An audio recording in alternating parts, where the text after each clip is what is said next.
سلام بینندگان عزیز، با ما همراه باشیم تا بریم به یکی از محله‌های دیگه و همچنین موزه فندق در این استان، محله سلیمیه و همچنین تاشباشی که این دوتا به هم برخورد میکنن. میریم با هم نظاره گر باشیم. داریم وارد موزه فندق میشیم. این استان حدوداً نزدیک به 60 تا 70% فندق جهان را تهیه میکنه.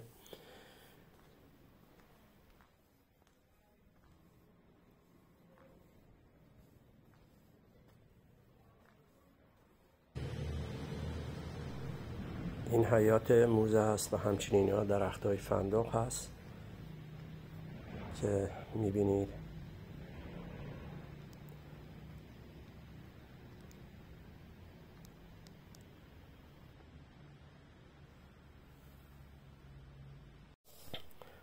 وارد ساختمان موزه میشیم. داخل این ویترینی اسکناس‌ها که میبینید اسکناس‌های یادگاری هست که به مناسبت فندق زده میشه، جشنواره فندق. و میدونیم که این استان حدودا نزدیک 60% فندق جهان را تهیه میکنه.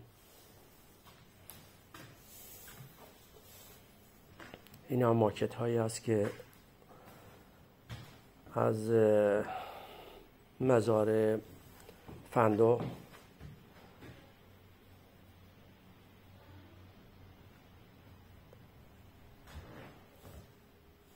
و همچنین محل زندگی آنها در گذشته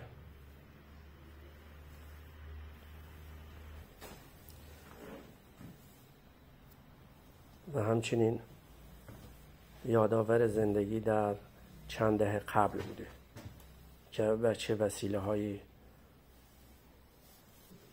فندق رو میچیدن، حمل میکردن.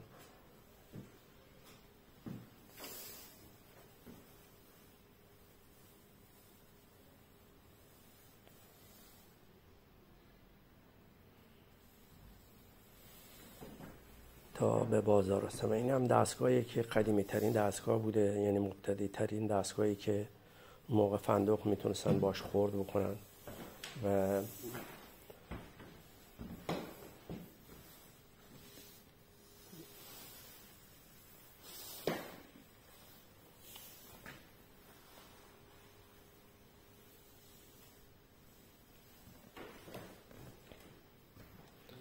که از این بالا فندق میریختن و به وسیله این پرهایی که بوده فندق خورد میکرده.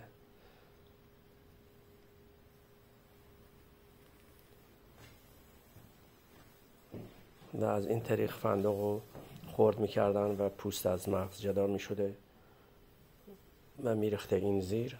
از این زیرم آنها رو جدا میکردن.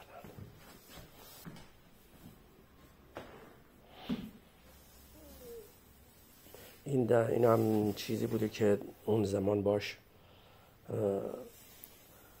داس و تبر و تیشه و اینا که داشتن به وسیله این تیز میکردن. و اینجا هم چند تا نمونه از وسایلی که هنوز هم استفاده میشه در باغه فندق برای تمیز کردن و پاکن کردن اون.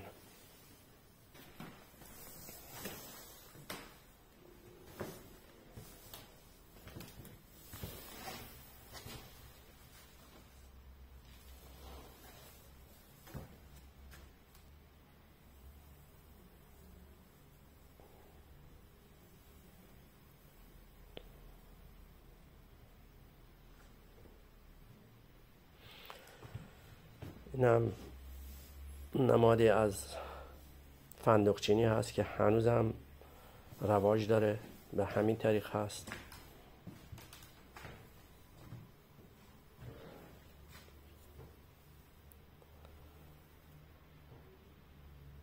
حتی برای فندقچینی از کشورهای مجاور ترکیه هم استفاده میشه، میان این دستگاه هم آسیاب بوده که فندق میریختن داخلش، پودرش میکردن و خرد میشده که برای مصارف شکلات سازی، کره بادام زمینی و همچنین پودراش برای درست کردن باقلوا و همچنین برای غذا درست کردن و شیرینی ریختن. این هم دستگاهی بوده که مغزای فندق رو میریختن و پوستش رو جدا میکردن سفید بشه. این هم باز یه دستگاهی هست که فندق میریختن داخلش، از بالا فندق میریختن و از دو طرف پوست میمده و یه دستگاهی هم سوراخی هم جلوش هست که از اون طرف مغزا رو میریخته بیرون.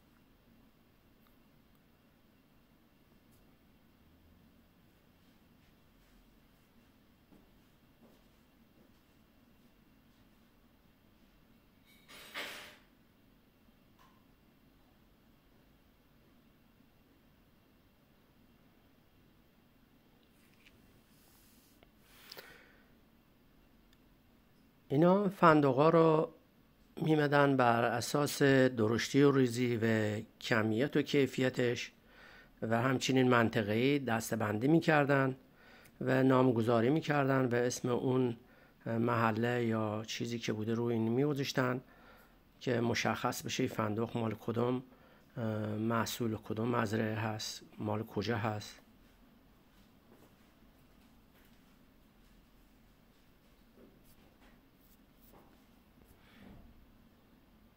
حالا میریم در طبقه بالا.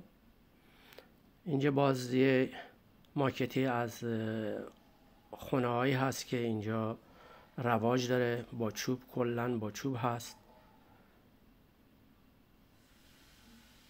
که هنوز هم دارن استفاده میکنن، موجوده. و همچنین این سبد برای جمع آوری فندق بوده و در اون قدیما به این طریق فندقاشون رو انبار میکردن، نگهداری میکردن.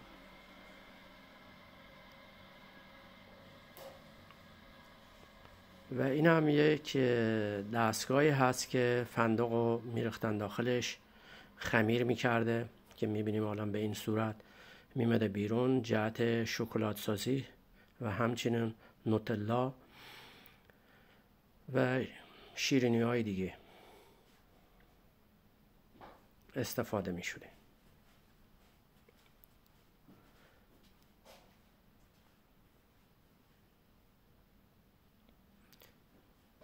اینا هم ماکتی هست از انباری که جدیداً وجود داره برای نگهداری فندق، انبار کردن.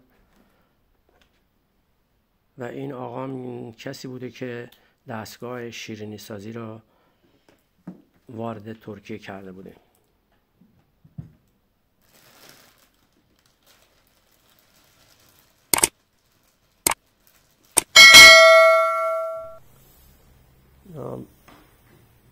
عصا هست که از همون چوبه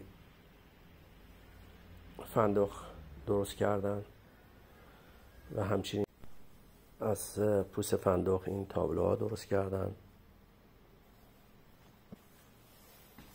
اینجا باز نشون میده که اون موقعی که فندق چیز میکردن می نشستن، اینها رو جدا میکردن، سلط میکردن از نظر درشتی و ریزی.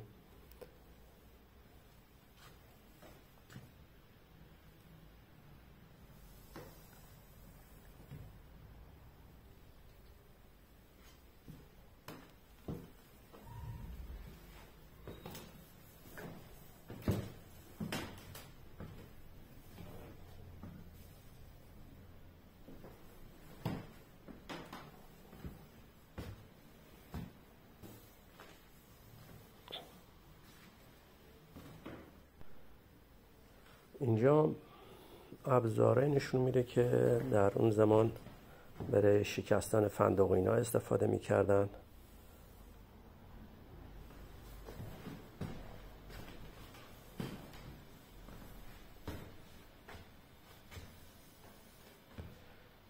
اینا فندق شکن بودن.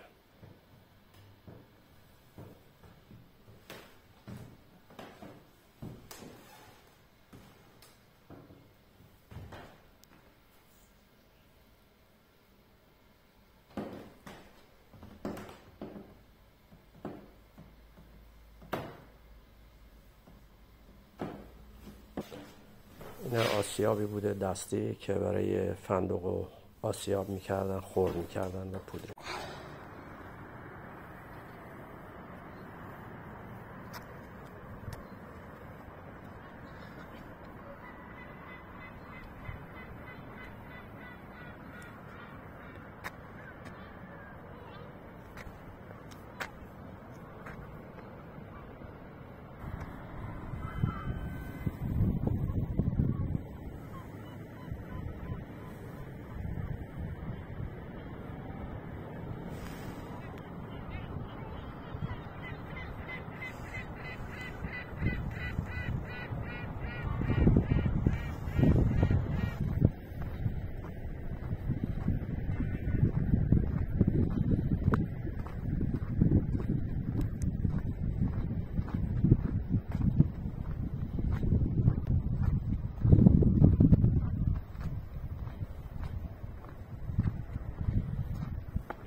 اینجا به نظر چطور؟ یواش یواش که. تمام.